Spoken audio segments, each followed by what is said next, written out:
Hello everyone, नमस्कार सभी का। स्वागत है आप सभी का मेरे यूट्यूब चैनल स्टडी प्रीचर्स पर। आई होप सभी अच्छे से होंगे, प्रिपरेशंस अच्छे से जा रही होंगी सभी की। काफी दिनों के बाद हम वीडियो लेके आए हैं आपके सामने। तो कोशिश करेंगे कि आज के बाद कंटिन्यूटी में आपके सामने एक अच्छा कंटेंट लेके आऊं मैं हमेशा, और टाइम बर्बाद नहीं करेंगे। आज बहुत ही इंपॉर्टेंट टॉपिक लेके मैं आपके सामने आया हूं, और वो है आपकी स्क्रीन में आपके सामने, right. As you can see, Houthis के बारे में और इसका यूएस के साथ क्या रिलेशन है। तो चलिए अब बात करते हैं कि मुद्दा भड़का क्यों है। रिसेंटली आपने न्यूज में सुना होगा कि यूएस ने यानी कि अमेरिका ने यह स्टेटमेंट जारी करी है और बाकी देशों से भी सहयोग मांगा है इस मामले में कि जो हूथीज हैं, अब हूथीज कौन है, कि इनके खिलाफ अब रिटेलिएशन करी जाए, यानी कि वापस इन पे जो है वो री अटैक करा जाए। तो थोड़ा सा कहानी को समझने की कोशिश करते हैं कि ऐसा आखिरकार हुआ क्यों, यूएस हूथीज के बारे में ऐसी स्टेटमेंट क्यों दे रहा है, इनका रिलेशन क्या है। तो आज के इस वीडियो लेक्चर में हम यही सब कवर अप करेंगे। तो बहुत ही इंटरेस्टिंग वीडियो होने वाला, तो एंड तक जरूर देखो उसको। जनरल पर्सपेक्टिव से भी आपके काम आएगा और कॉम्पिटिटिव एग्जाम्स में तो आपके काम आएगा ही ये वीडियो, राइट। थोड़ा सा नॉलेज एनहेंसमेंट वाला वीडियो है ये, तो देखना जरूर एंड तक। तो इसमें हम क्या कवर अप करने वाले हैं, हूथीज के बारे में, क्यों ऐसा हुआ, क्या कारण है, मुद्दा क्यों भड़का, तो हूथीज कौन है, राइट। और रेड सी में ये लोग अटैक क्यों कर रहे हैं, और उसी का रिजल्ट है कि यूएस अब इनके प्रति जो है वो सख्त रवैया जो है वो अपना रहा है, राइट। फिर रेड सी क्यों इतना इंपॉर्टेंट है शिपिंग के लिए, ट्रेड रूट्स के लिए, क्यों इतना इंपॉर्टेंट ट्रेड रूट है ये, उसके ऊपर बात करेंगे बहुत ही इंपॉर्टेंट तरीके से। और इसका आपको रिजल्ट क्या देखने को मिलेगा एट द एंड, और अभी क्या देखने को मिल रहा है, क्या इन्फ्लेशन होगा इससे अगर इस ट्रेड रूट पे ये हूथीस जो अगर ये अपना अपना कब्जा कर लेंगे और इस तरीके से शिप्स पे अटैक करेंगे, तो क्या इससे इन्फ्लेशन वगैरह कुछ होगा, तो वो भी इसके बारे में हम जानेंगे इस वीडियो लेक्चर में। तो चलिए स्टार्ट करते हैं फिर फटाफट से। तो सबसे पहले हम बात करेंगे कि हूथीस कौन है। तो देखो, हूथीस जो है वो एक आपका टेररिस्ट ऑर्गेनाइजेशन है, एक आतंकवादी संगठन है, और इनको बैक कौन कर रहा है, तो ऐसा माना जाता है कि जो ईरान जो है वो इनको बैक करता है। कौन करता है? ईरान, आप सभी को पता है, ठीक है, ईरान इनको बैक करता है। तो जैसे आपको पता है हिजबुल्लाह वगैरह हैं, आपको पता है हमास वगैरह है, रिसेंटली जो इजराइल और हमास के बीच युद्ध चल रहा है। तो इसी तरीके से एक ये भी टेररिस्ट ऑर्गेनाइजेशन है हूथीस, राइट। और बेसिकली ये अभी कहां पे ऑपरेशंस कर रहे हैं, यानी कि कहां पे ज्यादा एक्टिव है, तो वो ये यहाँ पे है, एक देश का नाम है यमन, ठीक है, आप सभी जानते हैं, आगे मैप में दिखाता हूं आपको। तो बेसिकली यमन में जो है अभी ये एक्टिव है पूर्ण रूप से। तो वही ये न्यूज में आया था, न्यूयॉर्क टाइम्स का एक आर्टिकल है that Iranian backed rebel group has launched dozens of attacks on commercial ships। ये बहुत इंपॉर्टेंट देखने वाली बात है कि जितने भी कमर्शियल शिप्स हैं उनके ऊपर ये अटैक कर रहे हैं। कहां पे, एरिया कौन सा है जिसके ऊपर ये अटैक कर रहे हैं, तो ये एरिया आता है आपका रेड सी का, यानी कि जो लाल सागर आपका। इसलिए बहुत ज्यादा इंपॉर्टेंट हो जाता है इसके बारे में इंफॉर्मेशन गैदर करना, राइट। और कारण क्या है, तो इसका लिंक जो जोड़ा जा रहा है वो जोड़ा जा रहा है आपका इजराइल और हमास के बीच जो युद्ध चल रहा है उसके बारे में, ठीक है। जब से युद्ध चला है तब से ही ये सब चीजें, घटनाएं आपको ज्यादातर देखने को मिल रही हैं। तो इसका रिलेशन क्या है उसके बारे में भी हम इस वीडियो लेक्चर में जानेंगे। तो चलिए स्टार्ट करते हैं। Since mid November the Houthis a Yemeni rebel group, Yemen में एक्टिव है मैंने बोला, और ईरान इनको बैक करता है, बैक्ड बाय ईरान। तो ये पॉइंट्स बहुत ज्यादा इंपॉर्टेंट होते हैं, ज्यादातर जो स्टूडेंट्स प्रिपेयर कर रहे हैं एग्जामिनेशंस के लिए, ऐसे क्वेश्चंस आपको देखने को मिलते हैं पेपर में, ठीक है। Dozens of attack on ship sailing through the Red Sea and the Suez Canal. अब स्वेज कैनाल कौन सी कंट्री में आती है, ये आपकी आती है इजिप्ट में। Very very important, right. Suez canal कहां पे, मैं आगे आपको मैप में प्रॉपर तरीके से दिखाता हूं, right. A crucial shipping root which 12% of world trade passes, यानी कि पूरे विश्व का 12% जो आपका ट्रेड है, यानी कि जो व्यापार है, तो वो इस रूट से होकर निकलता है रेड सी से, ठीक है। और ये इसी को टारगेट बना रही हैं, तो उसके बारे में आगे बढ़ते हैं। अब बात करेंगे सबसे पहले मुद्दा जो उठा हूथीज के बारे में। तो ये हूथी है कौन, राइट। तो लेड बाय, इनका जो लीडर है उसका नाम क्या है, अब्दुल मलिक अल हूथी। ईरान बैक्ड है, मैं बार बार आपको ये चीज समझा रहा हूं, ठीक है। फाइटिंग यमन्स गवर्नमेंट, यमन की गवर्नमेंट के साथ लगभग 2 दशकों से ये जो है वो फाइट कर रहे हैं, 2 डेकेड से ये फाइट कर रहे हैं लगभग। और अभी जो है रिसेंटली आप बात करो तो नॉर्थ वेस्ट जो एरिया है यमन का, उसके ऊपर इनका कब्जा है, और कैपिटल जो है यमन की सना, उसके ऊपर भी इन्हीं का जो है वो अब कब्जा है, किसका, हूथीस का, ठीक है। देख सकते हो आप यहां पे पिक्चर में इनके बारे में। अब कारण जान लेते हैं कि रेड सी पे अटैक क्यों कर रही हैं। तो मैंने जैसा कि आपको बताया कि जब से इजराइल हमास का युद्ध जारी हुआ है, तब से इन लोगों ने यहाँ पे अटैक करना शुरू करा है। क्यों? क्योंकि ये किसको बैक करते हैं? ये करते हैं हमास को, राइट? ये उनको बैक करने वाले हैं। तो इनके अकॉर्डिंग हमास के साथ गलत हो रहा है, या जो पैलेस्टीनियन है उनके साथ गलत हो रहा है, और हमास एक अच्छा काम कर रहा है, तो इजराइल को पीछे हटना चाहिए। ये बेसिकली इनकी थिंकिंग है, आइडियोलॉजी है उनकी, उसी के बारे में बात कर रहे हैं। तो Israel Hamas war started on October 7। The Houthis declared their support for Hamas and said they would target any ship traveling to Israel or leaving it।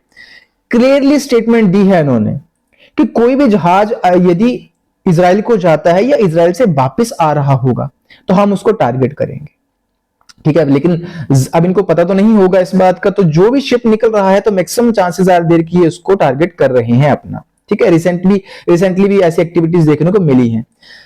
तो एक हूथी स्पोकमैन है, ये इनका नाम है Yahya Saree, has said frequently that group is attacking ships to protest the killing, destruction and siege in Gaza. अब आपको पता है गाजा पट्टी, ठीक है, गाजा स्ट्रिप जो है, मैं आपको पहले ही समझा चुका हूं। अगर ये नहीं पता तो आप मेरे पहले की वीडियोस चेक कर सकते हो, जिनमें कि मैंने सारा मुद्दा जो है वो क्लियर आउट करा है, राइट। तो गाजा के बारे में, यानी कि गाजा में अब इजराइल ने क्या करा है, आप सभी को पता है कि ऑपरेशन लॉन्च करा है गाजा में, और वो हमास को वहां से खत्म कर रही है, ठीक है। काफी ऑब्वियस सी बात है, सिविलियंस की भी डेथ हुई है इसमें, और जो आतंकवादी संगठन है इसको भी काफी इन्होंने हद तक खत्म कर दिया है, तो उसके ऊपर इनका ये प्रतिक्रिया आई है। तो चलिए अब मैं आपको समझाता हूं कि रेड सी जो शिपिंग रूट है वो इतना इंपॉर्टेंट क्यों है, और ये लोग क्यों उसको टारगेट कर रहे हैं, और बाकी के लोग यानी कि यूएस वगैरह इसको क्यों जो है वो प्रोटेक्ट कर रहे हैं। ऐसा क्या है इस रेड सी रूट में, ठीक है। तो उसी के ऊपर बात करेंगे। देखो, एक फैक्ट तो हमें पता चल गया कि विश्व का लगभग 12% ट्रेड जो है वो इसी रूट से होता है, ठीक है। अब उसके बारे में कुछ इंपॉर्टेंट फैक्ट्स और जानते हैं। तो मैंने आपको समझाया अभी यमन के बारे में, तो देखो ये यमन है यहाँ पे, और मैंने ये भी बताया कि जो इसका नॉर्थ वेस्टर्न पार्ट है, यानी कि ये वाला जो हिस्सा है, यहाँ पे किसका कब्जा है अभी? हूथीज का, राइट। तो एक आपको स्टेट देखने को मिल रही है यहाँ पे, बाब, ठीक है, बाब अल मंडीव स्टेट। पेपरों में क्वेश्चन यहाँ पे काफी बार आता है स्टेट के बारे में, तो बड़ी इंपॉर्टेंट है। तो देखने को देखो यहाँ पे स्टेट ये है, ठीक है। अब स्ट्रेट क्या होता है, आप सभी को पता है, नैरो पैसेज ऑफ वाटर होता है, ठीक है, जो दो बड़े पैसेजेस को, जो बड़े दो वाटर बॉडीज को आपस में मिलाता है। तो यहाँ पे आप देख सकते हो, ये आपको इंडियन ओशन आप सभी को पता है, ये बाब अल मंडीव है, और ये क्या कौन सा है, जो ये वाला आपको सी दिख रहा है बीच में, रेड सी है, आप देख सकते हो यहाँ पे। तो इन दोनों को आपस में मिलाता है ये यहाँ पे यमन है, ये यहाँ पे सऊदी अरेबिया है, यहाँ पे ये इराक देखने को मिलेगा। यहाँ पे आप देखो तो ये आपका कौन सा है, ये आपका अफ्रीकन कॉन्टिनेंट है, यानी कि अफ्रीकन कंट्रीज है यहाँ पे। और यहीं पे ये आपकी जो कंट्री है यहाँ, जैसे ये आपकी कौन सी है, इजिप्ट है, कौन सी है, इजिप्ट, राइट। ये आपको इजराइल देखने को मिल रहा है, जो इन्होंने येलो मार्क जो करा है, ये आपको इजराइल देखने को मिल रहा है, राइट। यानी कि जो जितने भी ये गल्फ कंट्रीज आपकी यहाँ पे ये देखने को आपको मिलेंगे, ठीक है। अब यहाँ पे मैं थोड़ा सा आपको समझाने की कोशिश करता हूं कि क्यों इंपॉर्टेंट है।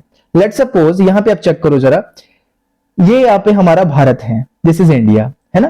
और यहां से होता हुआ ये इंडियन ओशन है, यहां से होता हुआ ये बाब अल मंडीव स्टेट है, और यहां से होता हुआ देखो आगे जाएगा ये रेड सी में, और यहाँ पे स्वेज कैनाल है, स्वेज नहर है।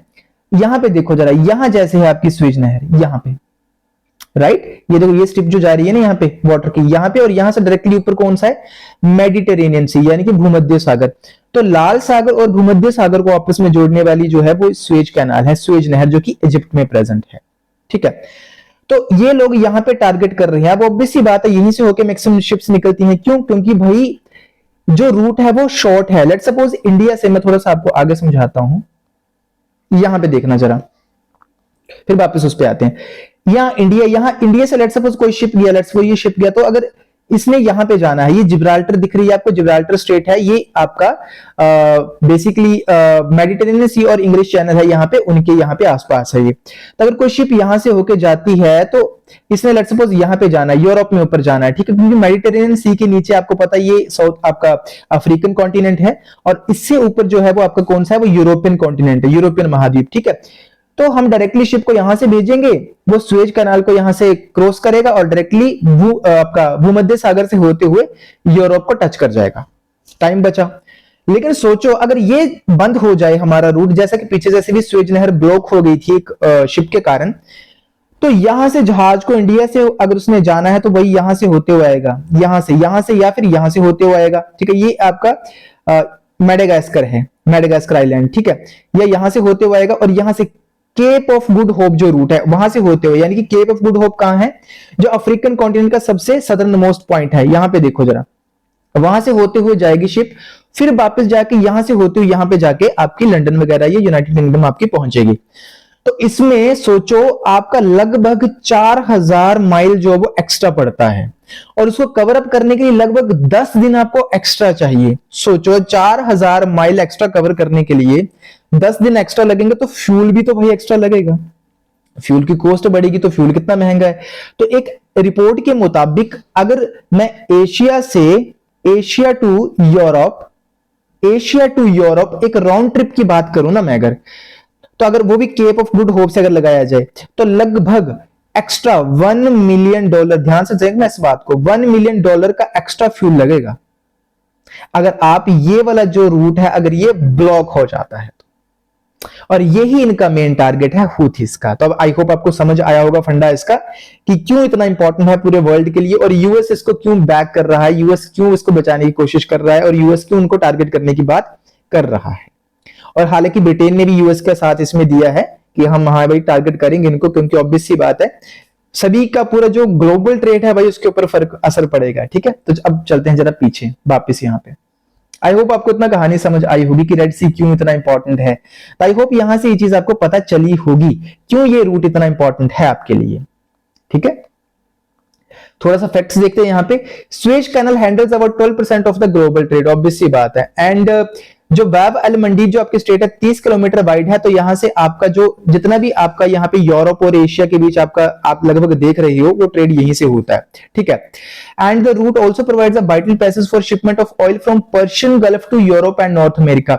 और यहां से जो आपको पर्शियन गल्फ जो गल्फ कंट्रीज दिख रही है जहां पे ऑयल ज्यादा है, तो वहां से ऑयल का जो शिपिंग होती है वो भी यही इसी रूट से होती है। तो जैसा कि मैंने आपको बताया कि लगभग अगर आप अफ्रीका से होकर जाते हो यानी कि इस वाले रूट से केप ऑफ गुड होप से, तो 4000 एक्स्ट्रा पड़ेगा, 10 दिन आपको एक्स्ट्रा लगेंगे, और इसमें बाकी की चीजें भी इश्यू जो होंगे राइज होंगे सो अलग से, राइट।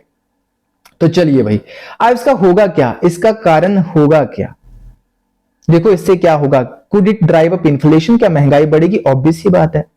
आपके पास यदि कोई चीज जल्दी पहुंच रही है और वह सस्ती, मतलब उसको अगर पहुंचाने का आपके पास किराया कम लग रहा है, तो आपसे भी ऑब्वियस बात है आपकी जेब से भी पैसे कम जाएंगे। अगर आपके पास ही वो चीज महंगी पहुंच रही है, तो मतलब पहुंचाने का अगर किराया ज्यादा लग रहा है, तो ऑब्वियस बात है आपकी जेब से ज्यादा पैसे निकल के जाएंगे। लेट्स सपोज मैंने बोला ना कि अगर केप ऑफ गुड होप से जाते हैं अफ्रीका वाले रूट से, तो $1 मिलियन का एशिया यूरोप का जो राउंड ट्रिप है उसका खर्चा एक्स्ट्रा आएगा, तो तेल की कीमत भी क्या होगी, बढ़ेगी ना। या कोई भी गुड्स है, कोई भी सामान है, उसकी कीमत क्या होगी, राइज करेगी, इन्फ्लेशन बढ़ेगी ना। तो भाई इस पॉइंट को अपने बड़े ध्यान से सुनना है, तो इसका मुख्य टारगेट ये बनेगा कि इन्फ्लेशन बढ़ जाएगी आपकी, ठीक है। तो वही यहां पे मैंने लिखा है कि बाकी सब चीजें एशिया यूरोप के बीच में जो खर्चा बढ़ जाएगा, एंड इंश्योरेंस कॉस्ट वगैरह भी भाई आपकी राइज हो जाएगी, तो ओवरऑल कॉस्ट जो शिपमेंट की वो क्या हो जाएगी, इंक्रीज हो जाएगी। तो यानी कि चीजें महंगी हो जाएंगी, महंगाई बढ़ जाएगी। इसलिए जो है वो यूएस जो है वो उनको अब रोकने की कोशिश कर रहा है, या जो रेड सी वाला आपका जो रूट है इसलिए इतना इंपॉर्टेंट है आपके लिए। आई होप आपको समझ आया होगा इतना कि ऐसा क्यों है। तो बहुत सिंपल था फंडा वैसे, आई होप मैंने अच्छे से आपको समझाया होगा, आपको कारण पता चला होगा हूथीज कौन है। तो अगर एग्जाम में इस रिलेटेड कोई भी क्वेश्चन अगर आता है तो आई होप आप इसको अब इजिली टारगेट कर पाओगे, अच्छे से इसको कर पाओगे। तो ये कुछ मुद्दा जो था वो चल रहा था, राइट। बाकी आप इसी तरीके से कंटेंट को फॉलो करने के लिए आप मेरा इंस्टाग्राम पेज स्टडी प्रीचर्स को भी फॉलो कर सकते हैं, सेम नाम से है स्टडी प्रीचर्स। वहां पे बहुत अच्छे रील्स में इसके रिगार्डिंग है, जो भी जनरल अवेयरनेस के रिगार्डिंग डालता रहता हूं, तो वहां पे भी जाके आप फॉलो जरूर करिएगा पेज को। So thank you so very much for watching. I hope आपको समझ आया होगा, इसी तरीके से जुड़े रहेंगे और आगे भी आपको बढ़िया से वीडियोस देखने को मिलेंगे। धन्यवाद। जय हिंद, जय भारत।